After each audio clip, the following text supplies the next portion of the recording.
It's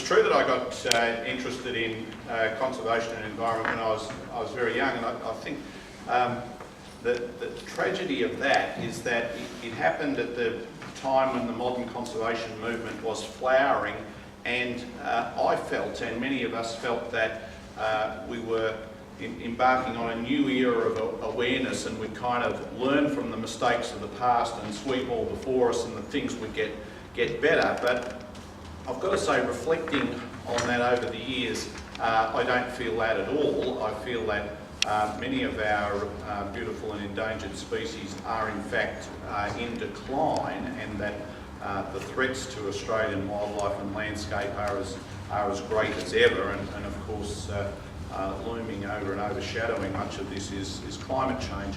When I thought about why this was happening and why we'd gone into reverse and not achieved what we thought we would achieve going right back to 1970, it did seem to me that at the heart of it all, we were the problem. It was the rapid population growth, both globally and in Australia, which was driving it, and that's why I did my best to get that debate up and running from around 2009. I want to take the opportunity to speak with you this afternoon about intergenerational equity and how we are failing future generations. Recently, the federal government released another intergenerational report. It would be easy to dismiss it as a political stunt. After all, the well-known scientist they got to spruik it, Dr. Kelvin Thomson, has now done just that, correctly lambasting it for its failure to talk about climate change. Any discussion about the future which leaves out climate change is farcical. And these reports, first commissioned by Peter Costello, are absolutely a Trojan horse for the right-wing agenda of winding back the social contract, dismantling the benefits achieved in Australia with a lot of blood, sweat and tears over many years in health, education and retirement incomes, which make Australia one of the best countries in the world in which to live. The reports run a scare campaign about population ageing, designed to convince us that our health, education and retirement income systems are not sustainable. But this is just not right. Population ageing is not a bad thing at all. Countries with older populations are uniformly healthier, wealthier, have longer life expectancy and fewer problems than countries with younger populations. The group Sustainable Population Australia recently produced some great work from the academics Catherine Betts and Jane O'Sullivan about this, and I recommend their work to anyone with an interest in this issue. And my take-home message about population ageing is, don't worry, be happy. But is the issue of intergenerational equity important? Well, bloody oath it is. Do we want to be remembered as a generation that wrecked the planet and passed on an inheritance and legacy of unemployment, mental health problems, drugs, conflict, terrorism to the next generation? Surely we have an obligation to pass on to our children and grandchildren a world in as good a condition as the one that our parents and grandparents gave up to us. We do not have a right to trash the joint. So, how are we going so far? Well, let us first look at deficit and debt, the two Ds, a bit like Daz and D from the block. It's true that we need to balance the books. It's true that leaving behind deficit and debt is unfair to future generations who have to pick up the interest bill. It's worth noting that countries with large populations and rapid population growth tend to have greater problems of deficit and debt than smaller countries or countries with stable populations. Rapid population growth leads to overcrowding and pressure on existing infrastructure.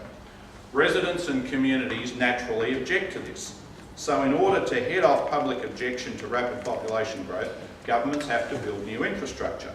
This new infrastructure is very expensive and leads to deficit and debt. The Queensland academic Jane O'Sullivan points out that maintaining infrastructure in a population growing at 2% doubles, repeat, doubles the infrastructure cost for governments who have only 2% extra taxpayers to pay for. And we've seen a classic example of this in Melbourne, with the former state government secretly locking Victorians into a contract to build a tunnel through Royal Park that would have cost $8 billion. Seriously, $8 billion for a tunnel.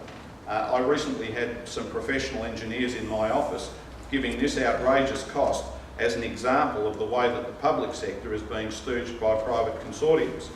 Victorian taxpayers have dodged a massive financial bullet as a result of the new Victorian government negotiating an end to this contract. It is remarkable that the Liberal Party and its media and corporate cheer squad have the temerity and audacity to criticise this. To lock Victorians into a multi-billion-dollar contract with a secret side note days before an election was the height of contempt for the right of Victorians to democratically decide our future. And it is brazen and shameful that they should criticise an incoming government for delivering what it promised, no east-west link. The $340 million cost is entirely the responsibility of the Liberal Party for its secret and devious attempt to foist this project on the Victorian people, no matter how they voted. Frankly, they should be paying the money, not ordinary Victorians. At the very least, they should hang their heads in shame. Let me return to the double Ds of deficit and debt. During the good times, John Howard and Peter Costello introduced measures which damaged the revenue and pushed up deficit and debt. The fiscal time bombs they left behind for subsequent governments included abolishing tax on superannuation income, cutting capital gains tax in half, introducing the baby bonus, now thankfully gone, and ramping up family payments. The Abbott government has gone down the same path. They reinstated the Howard government's fringe benefit tax arrangements for privately owned motor vehicles, which Labor had cancelled, at a cost of $500 million a year. They cancelled Labor's 15% tax on superannuation income of over $100,000. This reduced revenue by about $600 million a year. They abolished the carbon price at a cost of $7.6 billion and overturned the mining tax. Now, one country which runs a whacking great surplus and has no debt is Norway, which years ago introduced a sovereign wealth fund. People say Norway is fortunate because it has lots of natural resources, and we don't. The legacy of deficit and debt that we are handing down to future generations is not unavoidable. For example, we've allowed companies to avoid paying tax on their income. In one financial year, just 10 companies channelled over $30 billion from Australia to Singapore and avoided paying tax in Australia. In that year, 2011-12, an estimated $60 billion in so-called related party transactions went from Australia to tax havens. Energy companies have established marketing hubs in Singapore, but their principal purpose appears to be as a destination to shift profits in order to pay less tax. A report by the Tax Justice Network estimated annual tax avoidance by the top 200 companies at over $8.4 billion. And as for infrastructure spending, the property developers who are the beneficiaries of the increased land value that comes from population growth ought to be the ones to pay for the costs of this growth. I support the Labor government capping council rates. Pensioners shouldn't be the ones paying for population growth, the beneficiaries should be. Now, let's look beyond the double Ds. How are we really going? Is there intergenerational equity? Not in my book. The opportunities that I and my generation had, free tertiary education, lots of job and career opportunities, affordable housing, seem a distant memory for way too many young people. They are now fitted up with an axis of financial evil: job insecurity, housing unaffordability, and student debt. Job insecurity has declined dramatically. Back in the 1980s, well over 500,000 15 to 19-year-olds had a full-time job. By January this year, the figure was more like 150,000, an all-time low. There's been a dramatic switch from full-time to part-time employment. Back in 1980, just 20% of workers aged between 15 and 19 were part-timers, but the figure is now 75%. Now, this might not be a problem if those same young people were also studying and setting themselves up for more secure work once they'd improved their skills and qualifications. But this is not happening. Youth unemployment is now at its highest for 17 years. The number of long-term unemployed has risen dramatically in the last 7 years and is now well over double what it was back in 2008. Well-qualified young workers are finding it difficult to break into high-skilled jobs. Many young people have to continue their part-time university jobs after they finish their degree, and those who do have jobs have less secure jobs. 3 weeks ago, the Saturday Age reported a worker who only knew if he had work when he received a text message just 15 minutes before his shift was due to start at a clothing warehouse. As a statement of the bleeding obvious, it is impossible for him to plan his day or his life around that kind of insecure work. It is a throwback to the work arrangements on the waterfront of 100 years ago when dock workers would stand in a line waiting to be picked out for a day's work. The rise of casual, contract and labour hire jobs with far fewer protections for workers is a feature of the last 20 years. More than 2 million workers are now engaged as casuals and more than 1 million are contractors or in labour hire.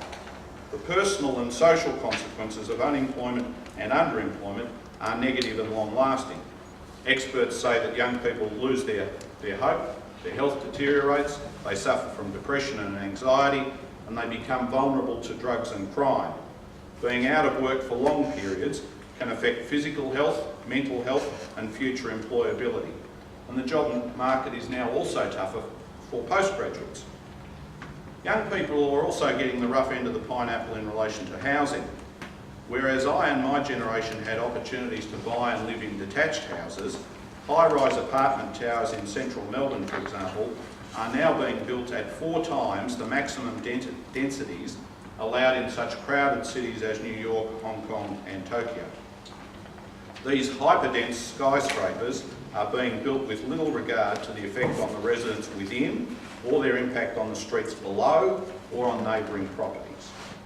And as if these issues aren't big enough, this week a prominent Britain-based international mental health commentator delivering a public lecture for the Queensland Mental Health Commission suggested that the modern rat race could be leaving us unhinged.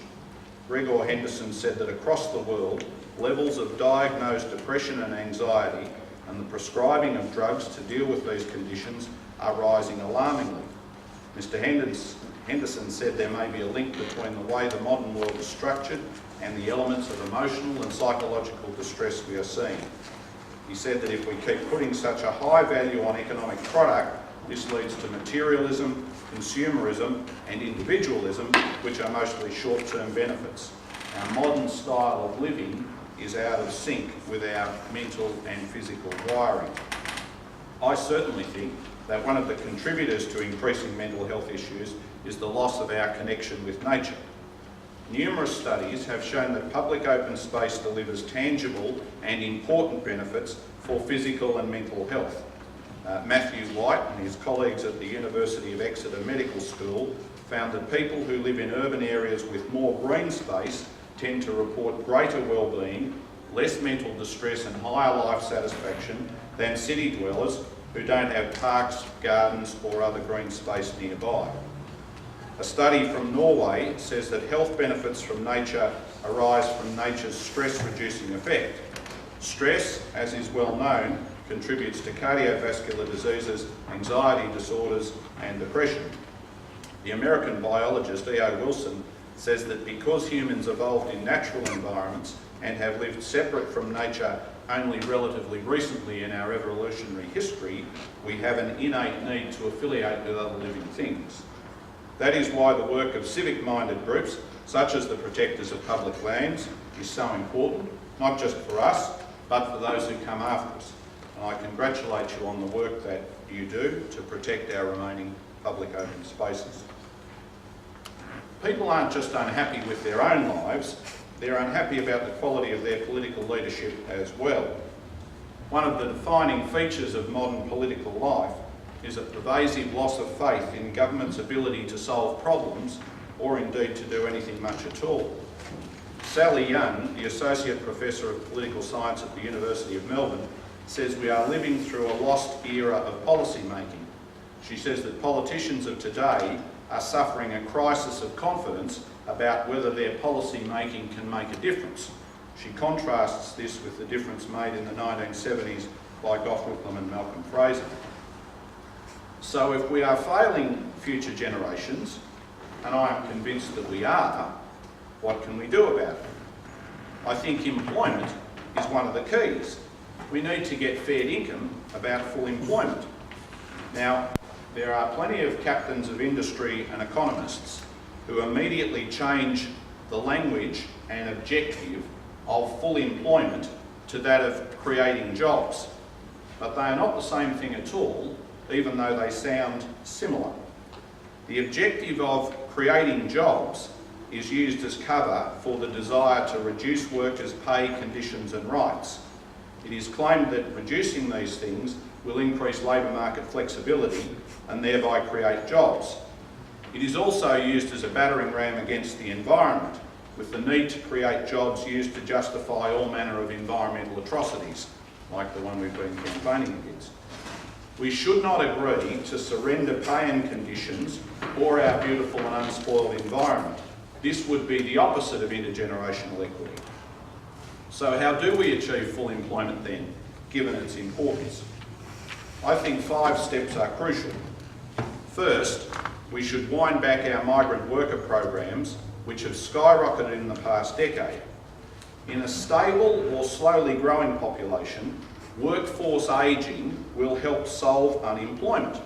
As workers retire, unemployed workers or young people entering the labour force get job opportunities. This is how things used to be. But when we are running massive permanent and temporary migrant worker programs, the unemployed and young people entering the market find themselves up against what Bob Birrell has called ferocious competition from new arrivals. The size of these programs puts us on a treadmill. No matter how fast we create jobs, we still have unemployment above 6%. More than 760,000 Australians are out of work, a totally unacceptable figure, a recipe for drugs, crime, mental health issues, even terrorism. As recently as the year 2000, the then Immigration Minister Philip Ruddock said that net migration may average out at 80,000 per annum. A funny thing must have happened on the way to the forum, because his government subsequently increased it to over 200,000 per annum, where it still sits. Secondly, we should focus on education, skills and training. What has happened to technical and further education is a scandal. Back in 2008, political parties promoted the deregulation of vocational education. Contestability, that is competition between the public TAFE colleges and the new private training colleges, became the name of the game. They competed for students and for government subsidies. The idea was that competition would lift standards and be good for students. The result has been the opposite. Private training colleges have been quite unscrupulous. Their interest has not been in the students, it has been in making money. They get students in and churn them through.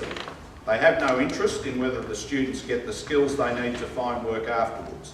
As long as the students, or taxpayers, pay them, they're all right, Jack. Private colleges have cherry-picked the most lucrative courses, leaving TAFE to deliver the balance. The creation of a private market in education led to the appearance of education brokers, signing up people outside Centrelink offices with inducements like free laptops. Consumer protection has been inadequate. And then there is the change towards competency-based training. Whatever the virtue of the theory, in practice, colleges have put students through courses in a matter of weeks. Quality assurance has been absent. Trainers sign students off as competent, but in practice they are woefully incompetent. What can we do about this? The Australian Education Union TAFE division has called for a cap on the funding available to private training providers, with 70% of government funding going to the public TAFE institutes and TAFEs and private institutions able to compete for the remainder. The union is also calling for the abolition of third-party delivery, in which training providers pay external businesses to deliver training courses. Then there are the universities. We introduced student fees and uncapped student places, and now the Liberal government wants to deregulate student fees. This would be a disaster. When I went to university, there were no fees and places were allocated on the basis of academic merit. If Christopher Pyne succeeds, the system will have been turned on its head. Academic merit and performance will count for nothing. Your capacity to pay fees, or more commonly, your parents' capacity to pay large fees, will count for everything. How are academic standards and quality expected to survive such an onslaught? The explosion of international student numbers has damaged the integrity of the system. On Thursday, the New South Wales Independent Commission Against Corruption released a damning report which said universities are too financially reliant on international students to fully confront academic incompetence, poor language skills, plagiarism, and even bribery. Students may be struggling to pass, but universities can't afford to fail them, the report says. Education needs to return to being about academic achievement and quality, not making a profit. Third, we need to back science. The 2014-15 budget cut a staggering $150 million from the science budget, including a $115 million cut to the CSIRO. The CSIRO says these funding cuts will cause the loss of nearly 1,400 workers, over 20% of its workforce, including 500 science and research staff. We can't compete with the rest of the world behaving in such a short-sighted way, and we should rebuild engineering expertise in government and insist that companies building infrastructure invest back into the engineering profession, for example through cadetship graduate programs. Fourth, we need to back manufacturing. During the mining boom, we acted as if it didn't matter if all our manufacturing went offshore. To have all our eggs in the manufacturing and agriculture baskets is, once again, foolish and short-sighted. Recent developments around the iron ore price reinforce this. We need a diverse economy, and manufacturing provides good jobs in the middle of society, not rich but not poor. It brings with it research and engineering expertise, the kinds of things that distinguish successful nations from unsuccessful ones. We should be wary of entering into trade agreements that kill off manufacturing and render our economy narrow and vulnerable. And finally, we should back the home team, Australia. Our personal buying habits, our government buying habits, our foreign takeover laws should support Australian jobs and Australian industry. It's remarkable that when the Victorian Labor government says it's going to use local steel, that we have economic commentators saying you can't do that, it's a breach of our trade agreements. We should have food labelling laws that spell out what food is Australian and what is imported so that consumers can make an informed choice.